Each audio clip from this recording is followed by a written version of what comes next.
বিলম্ব না করে তারা আবারও পূর্ব দিকে রওনা হলেন। এরপর কিছু দূর গিয়ে তারা দেখল একটি সুন্দর শহর। সেখানকার মানুষজন শিক্ষিত এবং জ্ঞান বিজ্ঞানে খুবই উন্নত, কিন্তু তাদের ভাষা বোঝা খুবই কঠিন ছিল। বাদশাহ জুলকারনাইনকে দেখে তারা সালাম গ্রহণ করলে তারা বলল, হে জুলকারনাইন, আপনি এখানে আসায় আমরা খুবই খুশি হলাম। তখন বাদশাহ জুলকারনাইন তাদেরকে কলেমার দাওয়াত দিলেন। আল্লাহ এক, আল্লাহ ছাড়া কোনো উপাস্য নাই, এই কথাটি তারা এক বাক্যে কবুল করে নিল।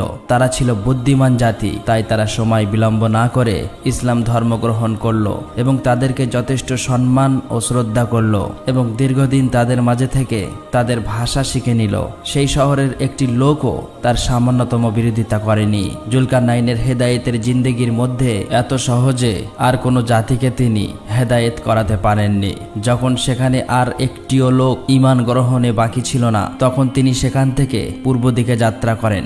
জুলকারনাইন কিছুদিন পথ অতিক্রম করার পরে আবারও তিনি এক সমুদ্রের তীরে এসে পৌঁছালেন। সেখান থেকে সামনে যাওয়ার জন্য কোনো ব্যবস্থা পেলেন না, তাই তিনি আস্তে আস্তে সামনের দিকে এগোতে লাগলেন। তখন সৈন্যরা বলল, হুজুর, সমুদ্রের ওই কিনারায় একটি সুন্দর শহর দেখা যাচ্ছে। জুলকারনাইন সেখানে যাওয়ার জন্য আগ্রহ প্রকাশ করলে কিন্তু সৈন্যরা বলল, হুজুর, ওখানে যাওয়ার জন্য সমুদ্র পার হতে হবে, কিন্তু এখানে তো কোনো নৌকা বা কিছুরই ব্যবস্থা নেই।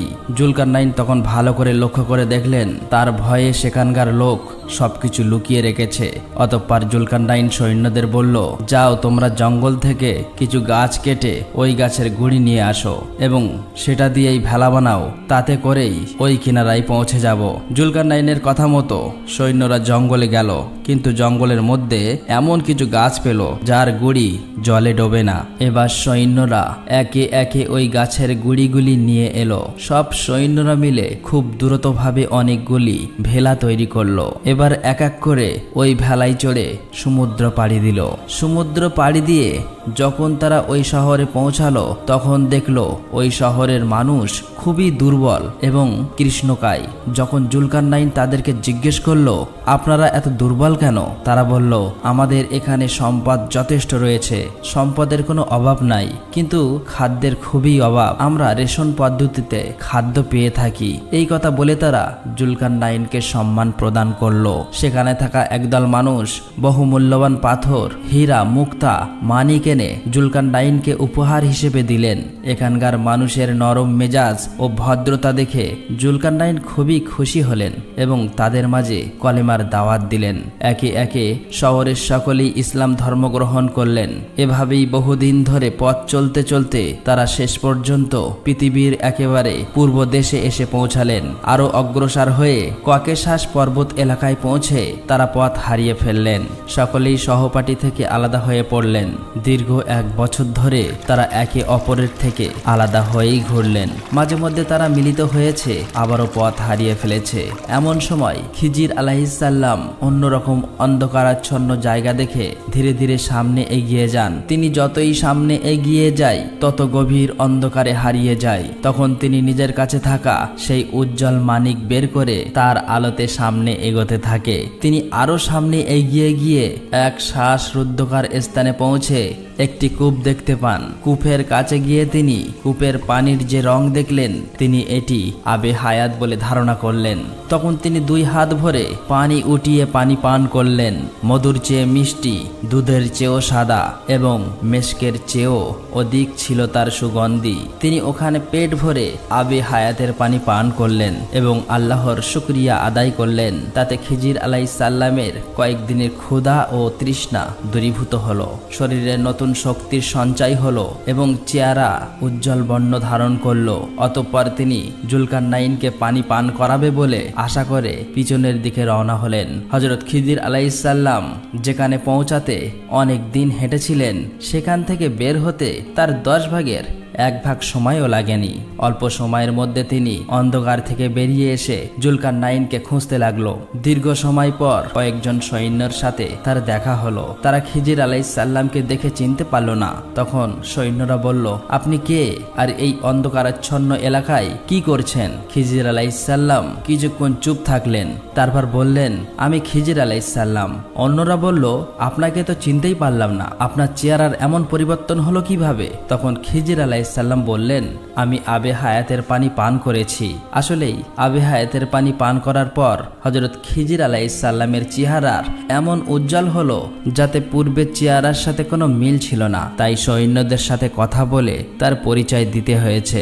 খিজির আলাইসাল্লাম সৈন্যদের কাছে বললেন, জুলকারনাইন কোথায় আছে? তারা বললেন, তিনি 1 বছর পূর্বে তাদের থেকে আলাদা হয়ে কোথায় গিয়েছেন তার কোনো খবর তাদের জানা নেই। এদিকে জুলকারনাইন বিচ্ছিন্ন অবস্থায় বহু পথ ঘুরে ঘুরে এক অন্ধকার গুহায় প্রবেশ করলেন। অনেক ভিতরে প্রবেশ করে জুলকারনাইন একটি বিরাট অট্টালিকা দেখতে পান।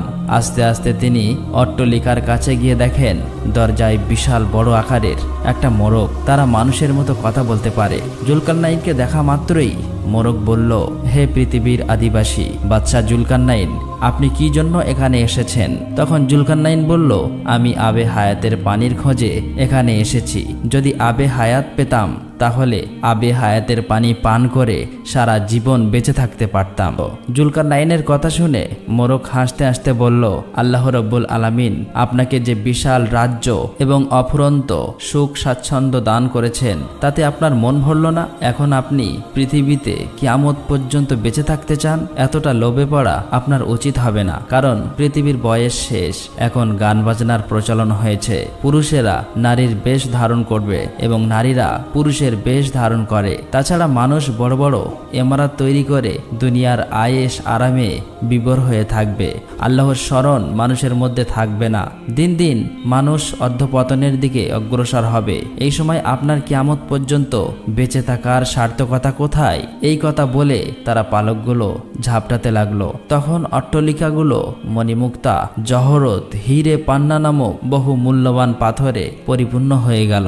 তখন মোরগ জিজ্ঞেস করলো, আপনি কি এইসব নিতে চান? তখন জুলকারনাইন বললেন, না, আমি এইসব চাই না। অতঃপর মোরগ বলল, তবে আপনি সামনের দিকে এগিয়ে যান, আরো কিছু জানতে পারবে। তখন জুলকারনাইন মোরগের কথা মতো সামনের দিকে এগিয়ে গেল।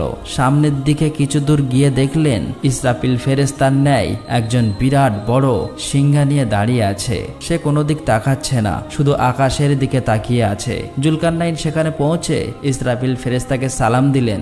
অতঃপর ইসরাফিল ফেরেশতা তাকে বলে, হে জুলকারনাইন, তুমি কি উদ্দেশ্য নিয়ে এখানে এসেছো? জুলকারনাইন বললেন, আমি আবে হায়াতের পানি অনুসন্ধান করছি। আমি আবে হায়াতের পানি পান করে কিয়ামত পর্যন্ত বেঁচে থাকতে চাই। তখন ইসরাফিল ফেরেশতা জুলকারনাইনের কথা শুনে বলল, তোমার এই লোভ না করাই উত্তম।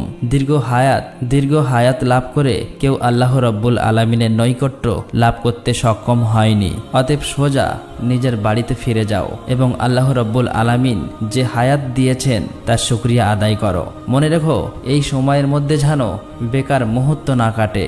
এই কথা বলার পর জুলকারনাইনকে এক টুকরো পাথর দিল এবং বলল, এই পাথর দ্বারা আমার কথাগুলো পরীক্ষা করো। অতঃপর জুলকারনাইন পাথর নিয়ে অন্ধকার এলাকা থেকে আলোর দেশে রওনা হলেন। প্রতিমধ্যেই মাটির উজ্জ্বল রং ধারণ করল। তার বিশিষ্ট সঙ্গী লোকমান হাকিমের নিকট জিজ্ঞেস করলেন, এটি এভাবে উজ্জ্বল হয়ে উঠছে কেন? তখন লোকমান হাকিম বলল, এটা মাটি নয়, এখানে মুক্তা, জহরত, ইয়াকুত ও ফিরোজা নামক মহামূল্যবান পাথরের স্তূপ। আপনার প্রয়োজন হলে নিতে পারেন। তখন জুলকারনাইন সেখান থেকে কিছু পাথর নিয়ে নিলেন।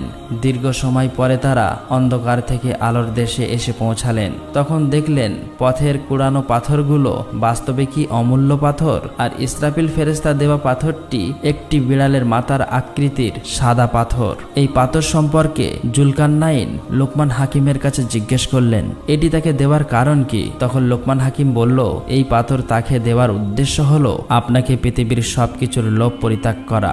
আপনি এই পাথর পাল্লায় মেপে দেখুন, পৃথিবীর কোনো কিছুর ওজন পাবেন না, একমাত্র পাল্লায় মাটি ভর্তি করলে তার ওজনটা সঠিক পাবেন। এর অর্থ হলো পৃথিবীর সবকিছুর মূল্য বাস্তবতা বেকার এবং একমাত্র মাটির বাস্তবতাই সঠিক। অতএব মানুষের মাটির শরীর একদিন মাটিতেই মিশে যাবে। অট্টালিকা, প্রাসাদ, টাকা পয়সা, খাট, পলঙ্ক, ধন দৌলত কোনো কিছুই সঠিক নয়। অতএব সেই মাটিতেই চিরদিন থাকার জন্য প্রত্যেককে প্রস্তুত হওয়া প্রয়োজন।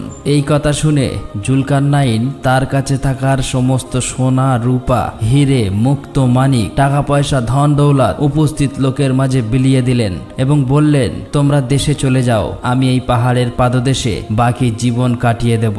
এই কথা বলে সকলকে বিদায় করলেন এবং তার মায়ের নিকট একখানি পত্র লিখে জানিয়ে দিলেন তার পুত্রের জন্য তিনি সবসময় যেন দোয়া করেন। তিনি কিয়ামতের দিন তার সাথে সাক্ষাৎ করবেন। অতঃপর জুলকারনাইনের মা তার পত্র পেয়ে কাঁদলেন এবং যতদিন তিনি পৃথিবীতে জীবিত ছিলেন তার ছেলের জন্য দোয়া করতেন। জুলকারনাইন পাহাড়ের পাদদেশে বসে আল্লাহর ইবাদত করতেন। এভাবে বেশ কয়েক বছর অতিবাহিত হবার পরে তিনি সেখানেই ইন্তেকাল করেন। অতএব প্রিয় দর্শক, আমাদের সকলকে একদিন মৃত্যুর স্বাদ গ্রহণ করতেই হবে। তাই দুনিয়ার সব সুখ স্বাচ্ছন্দ্য সবকিছুই আসলে বেকার। আমরা সকলে সমস্ত খারাপ কাজ বর্জন করে সহজ সরল রাস্তায় চালিত হই এবং মৃত্যুর সময় আমরা সকলেই যেন কলেমা পড়তে পড়তে মৃত্যুবরণ করতে পারি। মহান আল্লাহ তাআলা যেন আমাদের সকলকে এই তৌফিক দান করুক। আমিন।